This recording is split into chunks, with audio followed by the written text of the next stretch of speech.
Assalamualaikum, selamat sejahtera, selamat pagi, selamat berpuasa.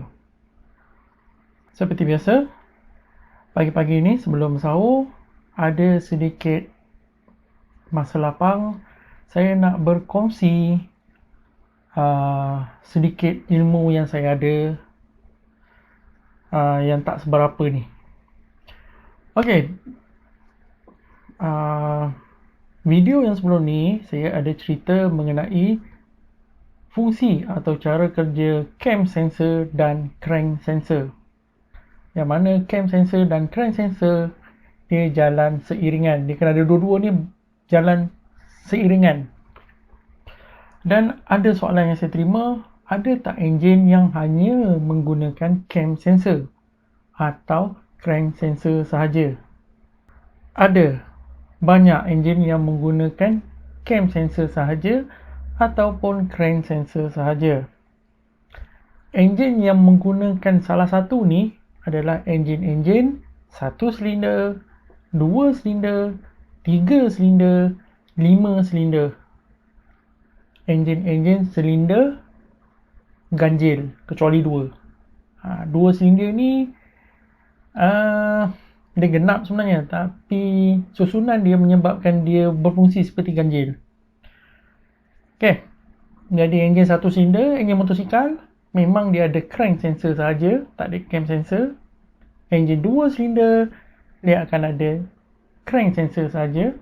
Enjin 3 silinder korang boleh tengok kat enjin Kenari, Kelisa, Viva. Dia menggunakan cam sensor sahaja. Dan ada enjin-enjin daripada Jepun yang 3 silinder model yang sama dengan enjin Kenari, Kelisa ni, dia menggunakan crank sensor sahaja. Kenapa enjin 3 silinder, 2 silinder, 1 silinder, 5 silinder ni dia boleh menggunakan salah satu sensor? Boleh tak nak jalan dua-dua? Boleh juga. Tapi dia boleh menggunakan salah satu. Enjin dia akan berfungsi tanpa masalah. Ini disebabkan oleh kedudukan piston. Untuk enjin 1 silinder, ECU ataupun CDI hanya perlu tahu kedudukan satu piston je. Tak susah, satu piston saja. Jadi daripada situ dia boleh tahu top dead center dengan bottom dead center. Tak ada masalah. Dia satu silinder je, satu piston saja. Untuk enjin 2 silinder, ini ada orang kata design enjin yang tak sepatutnya jadi, tapi semua enjin buat macam ni, iaitu kedudukan piston. Enjin 2 silinder kalau ikutkan hukum dia sepatutnya berada sama tinggi. Maksudnya kedua-dua piston top dead center, kedua-dua piston bottom dead center. Tapi ini akan menghasilkan vibration yang kuat. Jadi enjin ni akan ubah kedudukan piston tu menjadi satu pada top dead center, satu lagi pada bottom dead center. Jadi dia selang-seli. Ini tujuan dia untuk balancing. Tapi kalau kita tengokkan firing order dia bukan synchronized.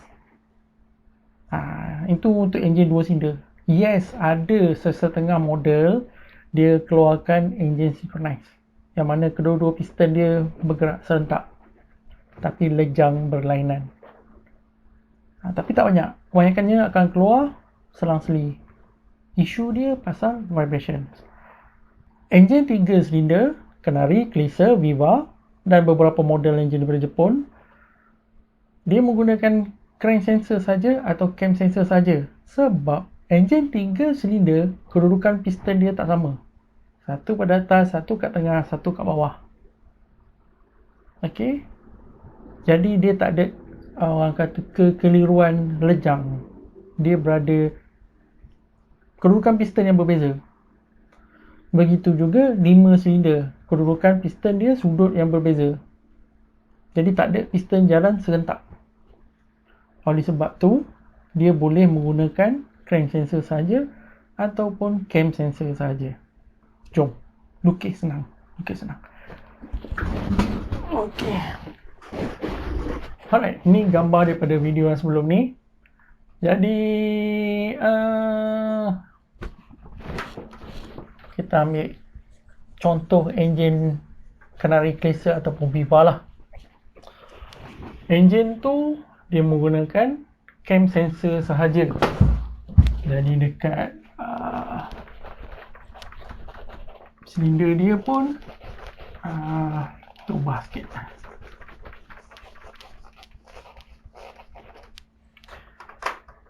Kedudukan piston dia macam ni. Piston 2, piston 3. Dia macam tu. Lebih kurang. 1, 2, 3. Piston 1 akan berada pada TDC. Piston 2 dan piston 3 dia belum sampai BDC. Lebih kurang kat situ. BDC. Dia belum sampai.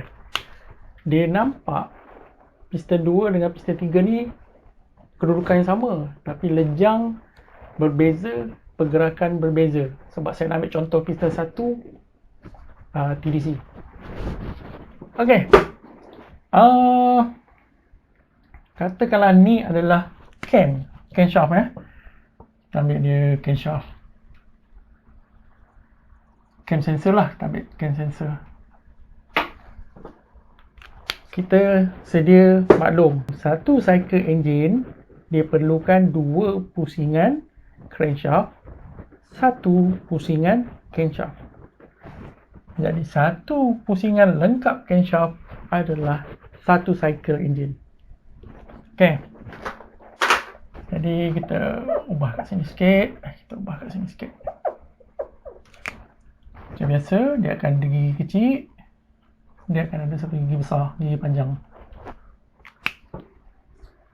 Pada waktu gigi panjang bertemu dengan cam sensor, signal daripada sensor akan bagi tahu ECU silinder 1 berada pada TDC. Okey. Jadi ECU akan nyalakan spark plug pada silinder 1. Boom, letup. Boom. Okey, jadi silinder 1 silinder lejang kuasa. Apabila camshaft ni berpusing, dia 360 bagi 3, 120 degree. 120 degree 9, 10. Okey, 190 degree. Sekejap saya nak lebih kurang. Bagi 3. Macam ni. Okey, apabila yang sensing plate yang panjang ni berada di sini. Okey.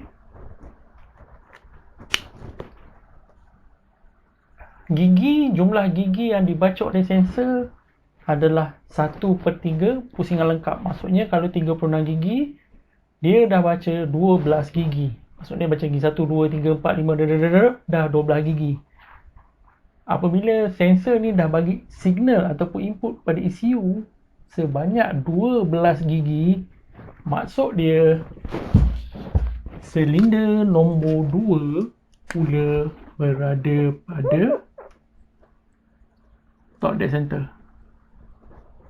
Okey, silinder 1 dengan silinder 3 dia berada atas sikit daripada bottom dead center.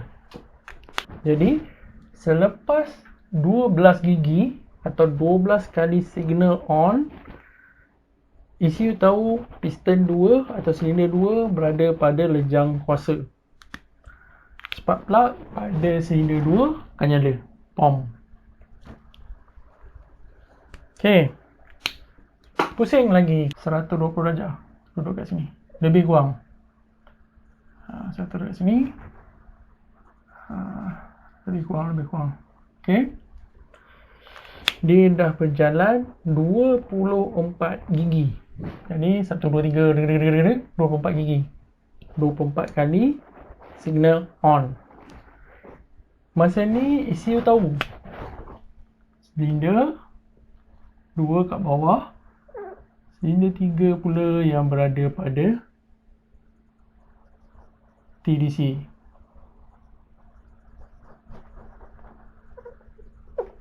Okey. Waktu ni silinder 3 atau piston 3 adalah lejang kuasa. ECU akan bagi isyarat pada spark plug atau coil untuk nyala. Pop. Firing kat sini. Jadi silinder 3 lejang kuasa. Berpusing lagi 120 darjah. 12 gigi. Baliklah sensing panjang ni kepada sensor. Okey. Ini silinder 1 pula lejang kuasa. Berpusinglah dia. Sebab enjin 3 silinder, kedudukan crankshaft dia adalah 120 darjah. Contoh kalau kita tengok daripada tepi, ini pin untuk silinder 1, okey, piston 1. Pin, okey, ni crankshaft, ni center. Pin untuk silinder 2 akan berada kat sini. Pin silinder 3 akan berada kat sini. Oleh tu sebab kenapa kita tengok silinder 2 dengan silinder 3 dia sama tinggi. Tapi bila berpusing macam ni, silinder 2 akan menurun, silinder 3 akan naik. Dia kedudukan sama tapi pergerakan dia berlawanan. Okey. Enjin 3 silinder. Kalau enjin 5 silinder, dia tambahlah. Tapi kedudukan piston dia tak sama. Tak ada yang kedudukan bergerak ke arah yang sama. Macam enjin 4 silinder, 6 silinder, 8 silinder. Tak ada. Dia bergerak berasingan. Jadi apabila bergerak berasingan, dia tak ada kekeliruan lejang. Okey.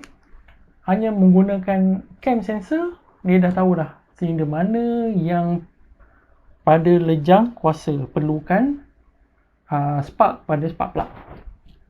Hanya dengan membaca jumlah gigi.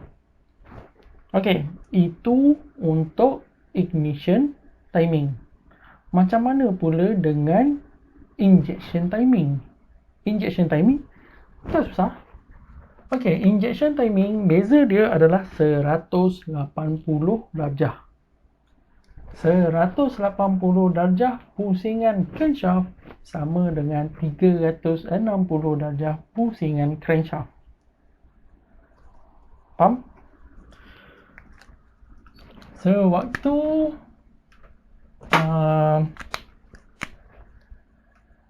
pusingan kat sini 18 gigi. Okey, 1 2 3 dia 18 gigi. Maksud dia silinder 1 berada pada lejang intake. Waktu tu injektor 1 akan tembak minyak. Okey, clear Dan sewaktu sensor ni 180 darjah ke sini. Okey, 180 darjah ke sini. Jadi 180 darjah daripada 120 tadi. Jadi 120, 180 pada 300 darjah. Okey. 30 gigi. Okey. ECU tahu yang piston nombor 2 berada TDC dalam lejang masukan, lejang intake. Maka injektor 2 akan tembak minyak. Okey. 180 darjah daripada sini pula kat sini. Okey. Iaitu 60 darjah. Silinder 3, piston 3 berada TDC pada lejang masukan, lejang intake. Jadi injektor nombor 3 akan tembak minyak.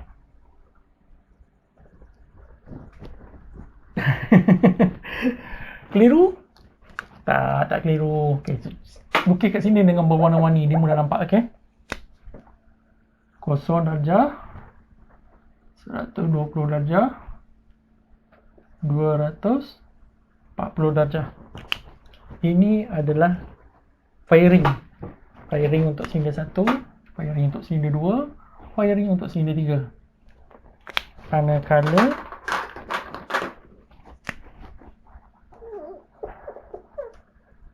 sini 180, sini 300 dan sini 60.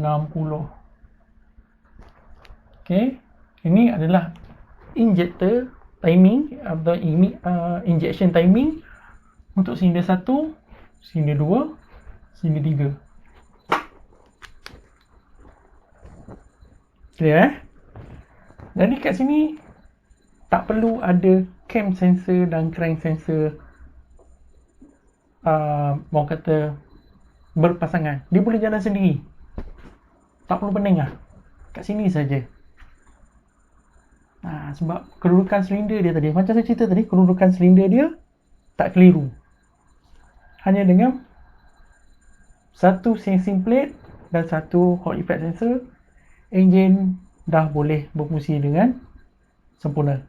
Tengok kereta masing-masing, Viva, Canary, Clisser, dia hanya ada cam sensor saja, crank sensor tak ada. Okay, simple je. Hari ni simple, dah lambat nak sahur. Jadi video ringkas hari ni sampai sini je. Untuk menjawab soalan, boleh ke tak sesuatu enjin berjalan dengan salah satu cam sensor atau crank sensor? Jawapan dia yes, boleh, tapi tidak semua enjin. Hanya enjin yang silinder dia bilangan ganjil 1, 3, 5, tapi nombor 2 dia special, dia join sekali kat sini. Sebab kedudukan silinder tu kebanyakan engineer dia buat selang-seli. Ada enjin motor 1-2 model yang buat kedudukan selari. Apabila kedudukan selari, dia tak boleh pakai ni saja, tak hidup. Dia kena pairkan dengan cam sensor, crank sensor. Okay, harap video ringkasan ini dapat menjawab persoalan korang semua. Kita jumpa lagi lain kali. Sekian.